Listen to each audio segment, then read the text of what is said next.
Mes chers élèves, chers téléspectateurs, bonjour.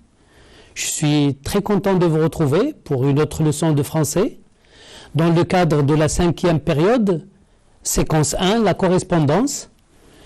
Lors des séances précédentes, nous avions vu deux types de lettres. La lettre personnelle avec ses caractéristiques, sa structure. Nous avons vu aussi la lettre administrative, plus contraignante. Vous avez pu voir la façon de la présenter, la langue à utiliser, n'est-ce pas? La structure à observer, etc. Et aujourd'hui, je vous présente une leçon de langue, une leçon de lexique autour du mot correspondance. Voici les objectifs de notre leçon. Deux objectifs ont été retenus. Premier objectif, identifier différents sens du mot correspondance. Deuxième objectif, utiliser correctement des mots appartenant au champ sémantique de la correspondance. Comme d'habitude, observons et analysons. Regardez bien cette page. Lisez.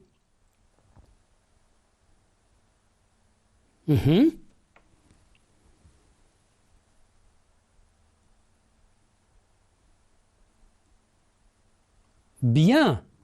C'est quel type de texte? C'est une lettre, exactement, tout à fait. Vous avez reconnu la disposition, la structure, la forme, le lieu, la date, la formule d'appel ou d'appellation, cher correspondant. Vous avez vu la signature, la formule de politesse aussi, cordialement. Qui écrit cette lettre? C'est Kamal, très bien, c'est lui qui signe. À qui écrit-il cette lettre? À un correspondant. C'est exact, on ne connaît pas son nom, c'est indiqué cher correspondant. Pourquoi Kamal écrit-il cette lettre? Cherchez. Tout à fait. Pour répondre à une annonce de correspondance, il est intéressé, il aimerait lui aussi correspondre avec cette personne et il se présente, comme vous voyez très bien. Il trouve même une certaine correspondance, une certaine ressemblance de goût et de passion entre lui et la personne qui a annoncé cette correspondance, cet appel à correspondance. Bien, nous nous connaîtrons mieux grâce à notre correspondance qui, je l'espère, sera fructueuse. Vous connaissez le mot fructueuse? Oui, c'est un adjectif. Tout à fait, il a un rapport avec le mot fruit, fructueux, fructueuse, qui donne des fruits, qui donne des résultats avantageux. Bien, alors observez bien cette lettre, c'est fait. Essayons de voir si vous vous souvenez de certains éléments que nous avions vus déjà lors des séances précédentes. Regardez, correspondant. Correspondant. Bien, correspondant, c'est une personne à qui on écrit des lettres, avec qui on correspond. J'ai des correspondants à l'étranger, j'ai des correspondantes, si c'est féminin. Bien. Nous avons aussi un autre sens, personne employée par un journal, une agence de presse, pour envoyer des nouvelles d'un lieu éloigné. On dit aussi dans ce cas envoyé ou envoyé spécial. Vous savez, par exemple, un journal dont le siège est à Rabat ou à Casablanca a des correspondants dans de nombreuses villes pour lui envoyer des informations toutes fraîches. Le journaliste qui est tout près de la réalité envoie des informations au journal qu'il emploie. Bien. Nous avons le mot correspondance dans la lettre, annonce de correspondance, n'est-ce pas? Ça a le sens de un échange de lettres. Un échange de lettres. Et puis, rappelez-vous, Kamal qui trouve une certaine correspondance de goût, c'est un autre sens, ça veut dire une ressemblance ou une similitude. Je vous laisse observer, c'est bien. On continue. Regardez, reprenons la lettre. Cher correspondant, suite à votre annonce de correspondance parue dans le journal des jeunes, j'aimerais bien correspondre, c'est un mot de la même famille, avec vous. Je vois d'ailleurs qu'il y a une certaine correspondance, une certaine ressemblance, on vient de dire, entre nos goûts et nos passions. Je me présente, je m'appelle Kamal El Alami, j'ai 17 ans et je suis bachelier. C'est-à-dire, j'ai le diplôme du baccalauréat, je suis bachelier. Bachelier, c'est un garçon, bachelière, c'est une jeune fille. Nous nous connaîtrons mieux grâce à notre correspondance, notre échange de lettres, qui, je l'espère, sera fructueuse. Cordialement, Kamal. Continuons. Comme vous le voyez, le mot correspondance est un mot polysémique. Poly, c'est-à-dire plusieurs, sémique, sens. C'est un mot, comme beaucoup de mots de la langue française, qui ont plusieurs sens. C'est ce que nous allons essayer d'étudier à travers les éléments qui vont suivre tout de suite. Regardez. Pour faciliter la tâche, nous allons faire des entrées par domaine. Nous commençons par le domaine épistolaire, c'est-à-dire le domaine de la correspondance, le domaine des lettres. Regardez, correspondance dans ce sens-là, dans ce domaine, ça signifie relation par écrit entre deux personnes ou bien échange de lettres. Retenez très bien, nous aurons besoin de ces éléments pour les exercices qui vont venir. Bien, il ne suffit pas de connaître des mots. Encore faut-il être capable de les employer dans des expressions, dans un contexte, dans des situations de communication. Et regardez, on dit par exemple avoir ou entretenir une correspondance avec quelqu'un. Et oui, j'entretiens une correspondance avec des amis canadiens, avec des amis belges, avec des amis sénégalais, etc., etc. Avoir ou entretenir une correspondance avec quelqu'un. On dit aussi être en correspondance avec quelqu'un. Ça veut dire entretenir une correspondance avec quelqu'un. On essaie ici de varier les expressions, de vous montrer comment employer le mot correspondance. C'est bien de connaître le mot, mais c'est mieux encore de pouvoir l'utiliser en l'intégrant dans des expressions et dans des situations de communication. Bien. Par correspondance. Et toutes ces expressions-là, vous pouvez les trouver dans le dictionnaire. Par correspondance, c'est-à-dire par lettre. Alors, dans ce cas, on parle de cours par correspondance, d'enseignement par correspondance. N'est-ce pas? Suivre un enseignement par correspondance, cela se dit pour les personnes qui ne peuvent pas se déplacer et qui suivent les cours par correspondance, ce qu'on appelle le téléenseignement. On parle aussi de vote par correspondance, des personnes qui ne peuvent pas se déplacer dans leur propre pays. L'administration leur facilite la tâche, il leur permet de voter par correspondance. Voter par correspondance ou bien vote par correspondance. Bien. Nous passons à un autre domaine, le domaine scolaire. Regardez bien, le mot correspondance a un autre sens, a un sens particulier dans le domaine scolaire. C'est un cahier ou un carnet, comme vous voulez, de correspondance destiné aux parents d'un élève pour qu'ils prennent connaissance de ses notes et des appréciations des professeurs. Vous savez, à la fin de chaque semestre, les professeurs se réunissent en conseil et bien entendu, on passe en revue les résultats et les élèves et on indique, on inscrit les notes, n'est-ce pas? Et à côté des notes, les professeurs ajoutent des appréciations. Ils nous disent si l'élève travaille bien, on lui dit élément intéressant, élève soigneux, à encourager, etc. Ou bien, si ce n'est pas très bien, on dit doit mieux faire, etc., etc. Et les parents ont le droit de le savoir, et grâce justement à ce carnet de correspondance. Le mot correspondant, toujours dans le domaine scolaire. Alors, ce mot-là signifie personne qui veille sur un enfant ou un élève, pensionnaire, un interne on dit, dans un établissement scolaire, avoir un correspondant. L'administration vous demande aux élèves internes d'avoir un correspondant. C'est lui qui va veiller sur cet élève, c'est lui à qui on fait appel quand il y a des petits problèmes ou bien pour l'informer des résultats, quels qu'ils soient. Dans le domaine des transports, le mot correspondance signifie relation entre deux moyens de transport ou bien ce moyen même, le moyen de transport qui assure cette correspondance.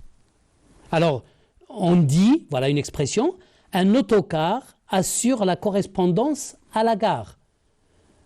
Je vous donne un exemple.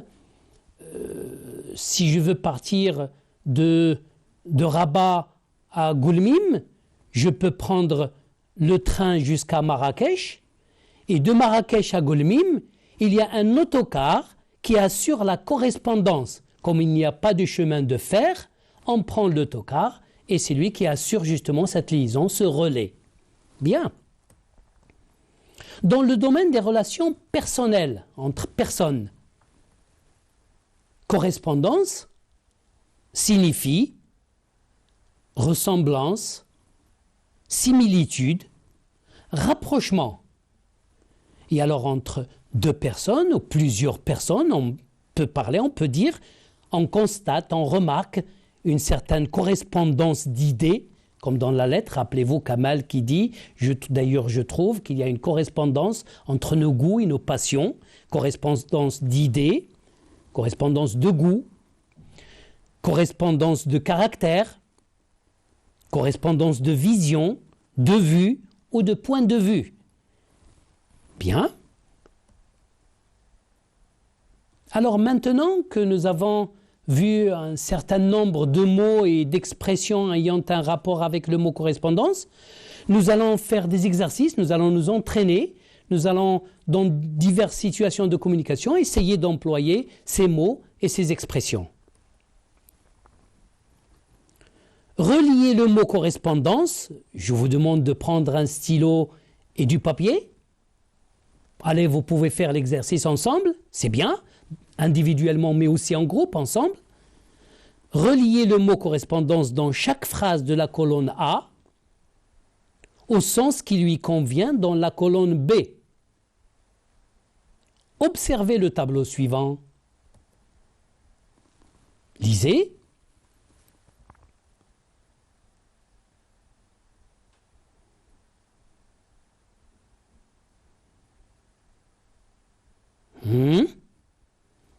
C'est bien. Bien. Les voyageurs se rendant à Fès sont priés d'attendre la correspondance.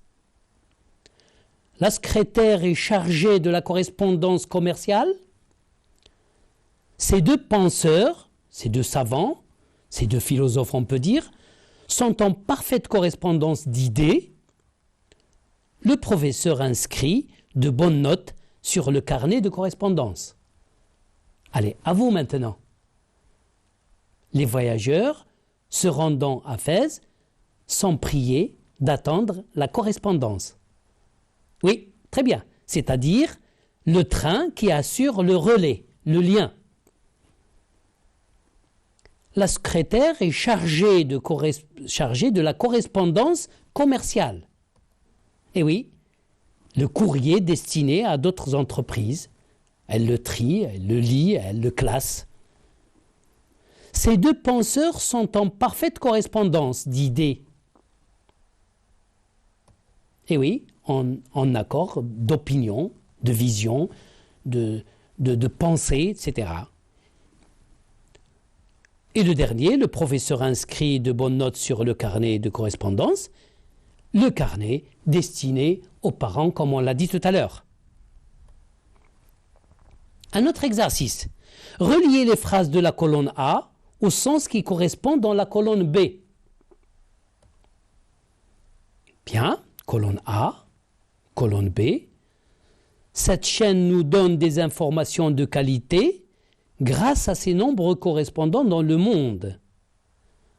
La revue Jeunesse me permet d'avoir des correspondants dans toutes les villes du Maroc.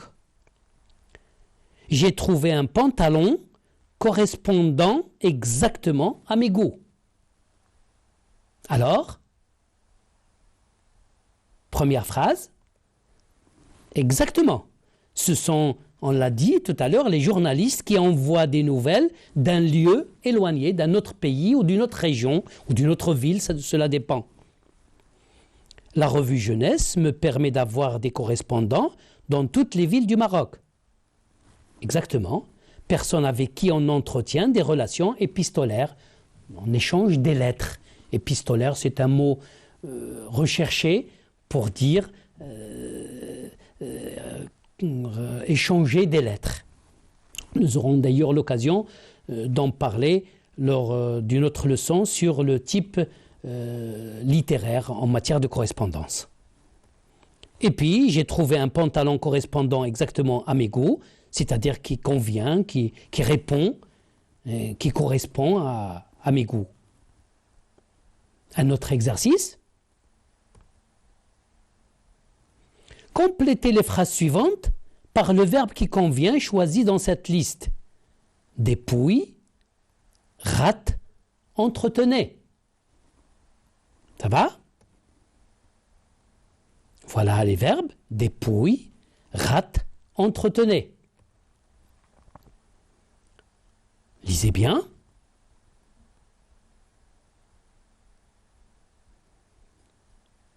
Madame de Sévigné, il me manque un verbe, une correspondance affectueuse avec sa fille. Chaque matin, la secrétaire de direction, la correspondance avant de la remettre au directeur. Si on la correspondance, on sera obligé d'attendre le train suivant. Alors, bien, Madame de Sévigné entretenait une correspondance affectueuse avec sa fille. Madame de Sévigné, c'est une femme de lettres française qui a vécu au XVIIe siècle. On lui doit une vaste correspondance destinée à ses amis, surtout à sa fille. Correspondance affectueuse, pleine d'affection, pleine d'amour, intéressant à lire.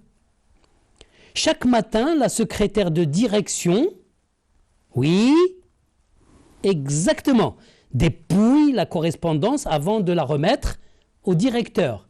C'est-à-dire, dépouiller, ça veut dire analyser, classer, pour en faciliter la lecture.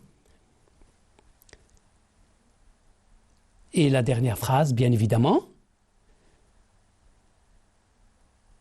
si on rate la correspondance, on sera obligé d'attendre le train suivant. Je vous laisse lire. C'est bien. Madame de Sévigné entretenait une correspondance affectueuse avec sa fille. Chaque matin, la secrétaire de direction dépouille la correspondance avant de la remettre au directeur. Si on rate les correspondances, la correspondance, on sera obligé d'attendre le train suivant. Très bien. Je trouve que vous avez très bien travaillé. Je vous remercie et on se retrouvera pour une autre leçon. Au revoir et à la prochaine.